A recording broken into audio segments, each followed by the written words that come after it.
everyone, welcome back to the Camden Interactive Series. Today we will be discussing a very important, relevant topic focusing on succession planning. Having an open conversation about succession planning is still a challenge in India. Yet it is an important conversation to have for a principal and a next gen alike. Through this episode, we'll try to showcase the definition of the right time according to a next-gen leader. For this, we have with us Pradeep Gupta, Managing Director, Jackson International. A warm welcome to you, Pradeep. He is the second-gen member and has been involved with the family business since 1999 and independently looks after the most major offshore drilling and operations. He is one of the youngest entrepreneurs in this field in India, and his efforts have been recognized by relevant industry bodies. So once again, we welcome Pradeep and we are happy to have you on our show. Thank you, Amarji, for having on this show. Thank you so much. Pradeep, it would be a good to start with, we talk about your family, how big it is, and, a little bit background about, how the family business started and who else is involved in the family business. And my father was the first generation when they started this business. And my parent business is my offshore drilling. So I'm the second generation into the business.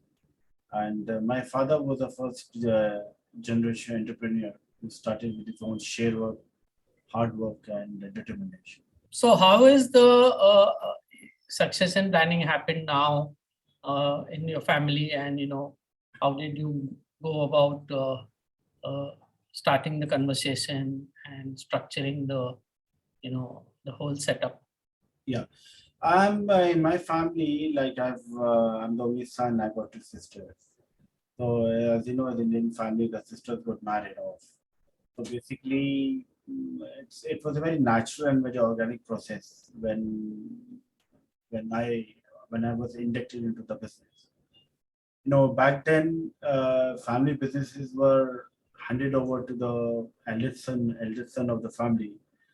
But nowadays, this is not the way nowadays. Even as I have my own two daughters, they're incredibly intelligent. So probably mine was a very natural phenomenon, a very organic one. Like I was the only son, so it happened quite naturally. So we never, me and my father never spoke of to be very honest, we never spoke of succession plan. You got involved in the family business since 99. That's almost like 20 years back, 22 years back. I'm sure at that time your father was yet doing all the major decisions and he was the de facto, CEO. So at what point of time or after how many years of working within the business and establishing your credentials did your father started handing over, and you started then taking major decisions, and your father took a step back? We had, I believe, my father had set parameters for finding a successor, and one of these I can imagine could be obviously the confidence, the competence, and obviously how you get along with other people. And the most critically, obviously, the experience in working in the company, living up to the challenge of the company, growing the business. Most probably when I came into business, obviously I was under a training period, under my father's supervision. Many years, I spent many years under his training, and probably when he saw something in me like confidence, competence, he had that kind of relaxation, the realization, yes, my son can hand over the business. My son can handle this business. So probably at that point of time, he could be at ease in making a decision to hand over the business to. Which year did you sort of take over completely from your father? I would say, as I said, that I came into business in 1999. My father started in 1988. So I believe I would believe that I had a couple of years, I would say somewhere early or maybe mid 2000, probably that could be the time when he realized and I started taking a major decision of the company. Okay. So currently, I would it would be correct to say like your father is now retired. Like, what is the role he plays? No, yeah, Business? he does come to office and he should, because if you start, but he's not taking that much extended period of his timings. He only comes for maybe 2 or 3 hours of office, like Okay. just to keep himself active. Yeah. I would say. But I still work under his supervision. Definitely, the major policy decision has to be taken under his supervision and advice. How old is he? He's 80, He's 80. Okay. You must be around what, 45, 49. 49. Okay. Yeah, I know. So my father is also 80. He's been now retired for some time there. Yeah. But yeah, he does come to office for a few hours. I think that keeps you active. One should come to office. Correct. So, you idle yourself. So my father keeps telling that, Devansh's grandfather, which is Mr. Devendra Jain, he's 95 and he yet goes to office. That's right. Yes, I think it's important that our elderly people continue to live a more healthy life if they are, doing something. Even if it is. One more thing, Ameji, I would say, even if the older generations are not taking part into running of the business every day, but their presence, just merely their presence makes a lot. Correct. As you are the only son, and now you are looking after your business. Have you also created a family office, investment office for your investing into other assets and other liquid assets other than your operating business? We do. We don't have any family offices yet, but yes, we do invest into liquid assets, maybe real estate, liquid assets, commodities. And so we come to this second part of your family and the journey that you have now. De facto, you're the CEO. Your father is sort of taking a more retired life, but he's attending the office. He's there to mentor you and advise you. And as I believe you have 2 daughters. Yes. And how old are they? They are in the college? Yeah. The elder one is 22 and the younger one is 14. Okay. And so what have you thought about, as you go in the next decade where, you will also need to start looking at building the, second level of people within your organization? Will you induct your daughters in the business? How will you look for the next level of succession planning when it comes for the third gen? Or are you going to go the professional way where you'll have professional people then getting groomed to take over at some point of time? No, definitely I want my daughters to take over the business after me. In fact, I had a very candid conversation with my daughter, and I was pleasantly surprised they have inclination to join my business. Yeah, but before doing that, I would really want to have them a good education, well experience outside the world, outside in the world. Mm-hmm. And obviously gain a good experience in the world and be themselves. I don't trust my decisions on them. They are free to do what they want to do. I want to be themselves. I want them to be themselves. But before that, I really want them to gain good knowledge, give good education, and obviously that day will come when they're ready to take over. But yes, definitely I want my daughter to carry forward this legacy. Correct. Yeah. And your elder daughter who's 22, she has completed her studies? She is doing post-graduation from London Business School. Currently she's in London. Okay. And what is her plan? Like, she wants to work outside in other companies before? Yes, that's a plan before I inject into my business. I really want her to gain experience outside in the world, how to deal with people. Because I want her to switch the roles. I want her to work under somebody, because working under the Correct. dad and working under somebody boss it makes quite a difference.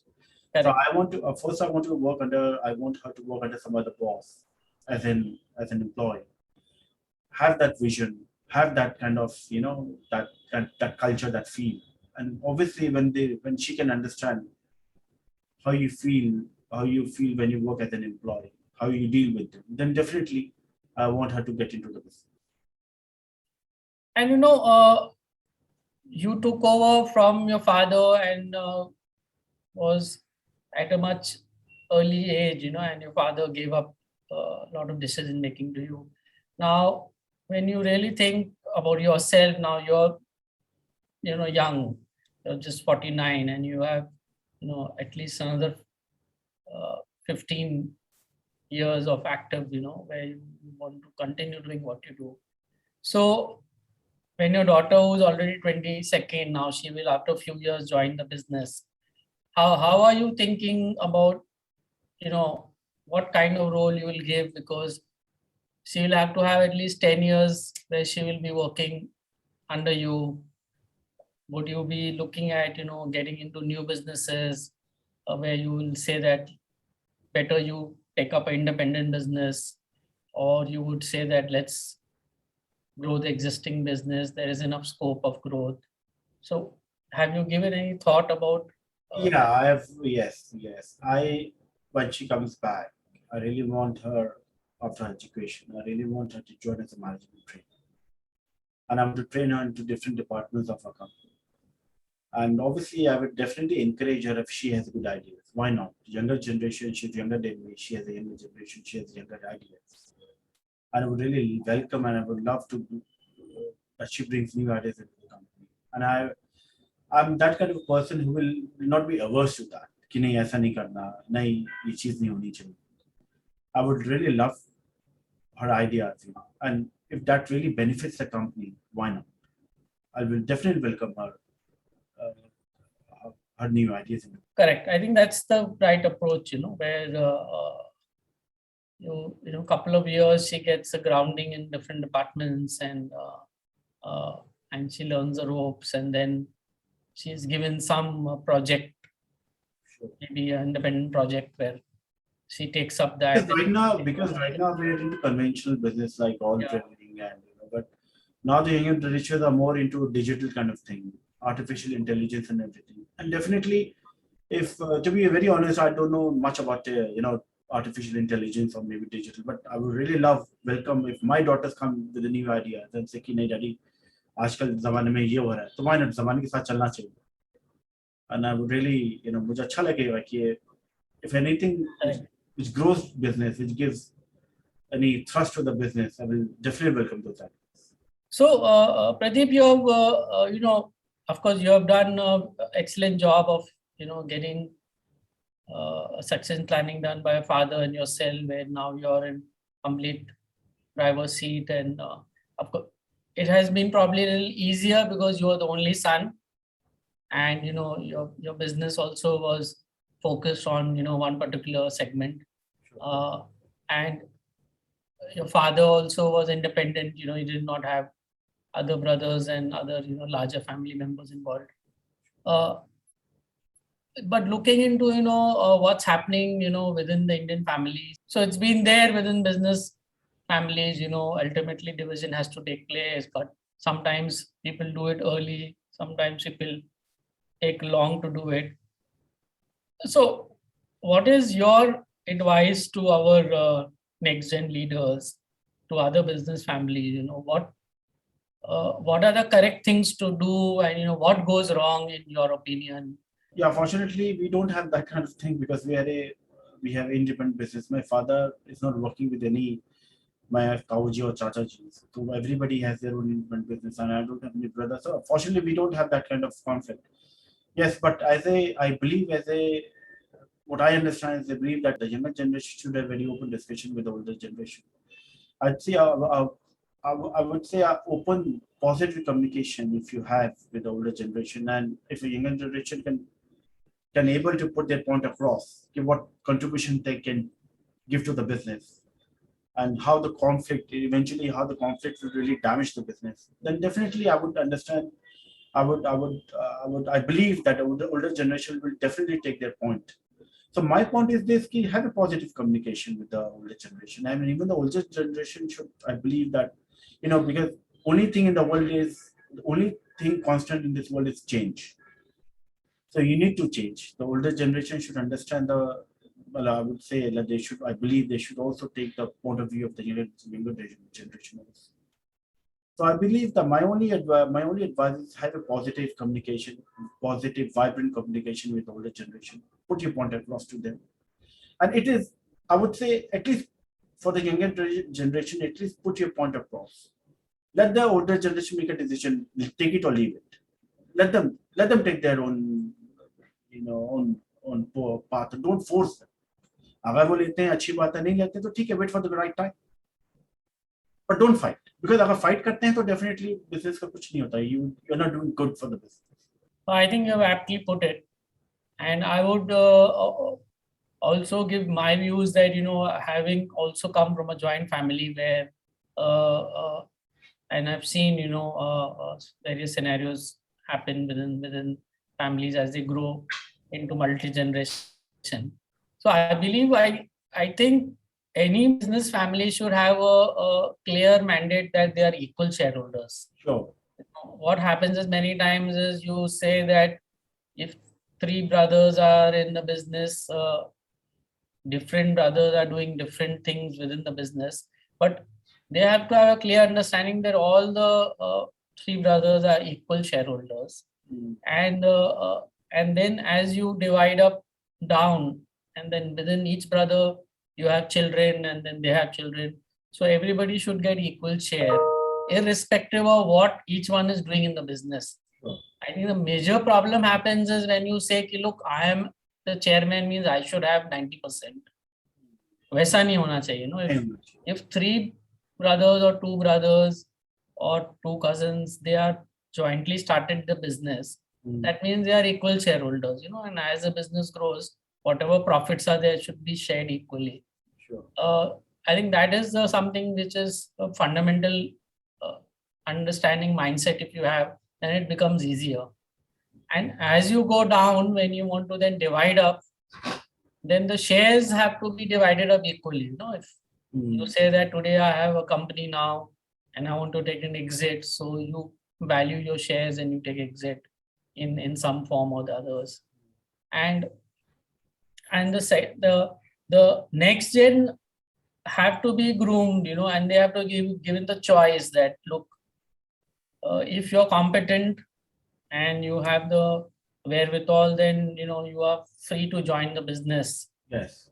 And or you can go out and work, or you can have your own new business, but you don't lose your shareholding. Yes. What happens is if you tell the next gen, no, you're not competent, means no, you will not get any share. So then that is not the right thing. So I think I was attending one of the interview of Hinduja family, one of the citizen of the Hinduja family. I think he read the same thing what you said, like what happened in their business, like all the younger generations are free to, pursue their own path, bring the growth to the business, but not losing the share of the business. Correct. So that was I think you have rightly said that. Right. And one more thing I would say, like even the older generation, like they should not. I believe that they should not resort to the old methods. They should go with the change, because that will create confusion if we still resort to the old methods. The only thing is what I understand कि मैं हमेशा ये कहता हूँ कि take the experience of the older generation and the view of the younger generation, the ideas of the new generation and the experience of the older generation. Correct. So, great. So Pradeep, thank you so much for sharing your thoughts and views candidly. I'm sure the audience have a lot to learn from your perspectives. Thank you so much. The Camden community is always grateful for your time and knowledge contribution. And we hope that you will continue to be a valuable Camden member as the years go on. So audience, stay tuned with us for more such candid conversations at the Camden Interactive Series. See you all next time. Till then, take care, stay safe, stay well. Thank you. Thank you so much. Goodbye. Thank you so much.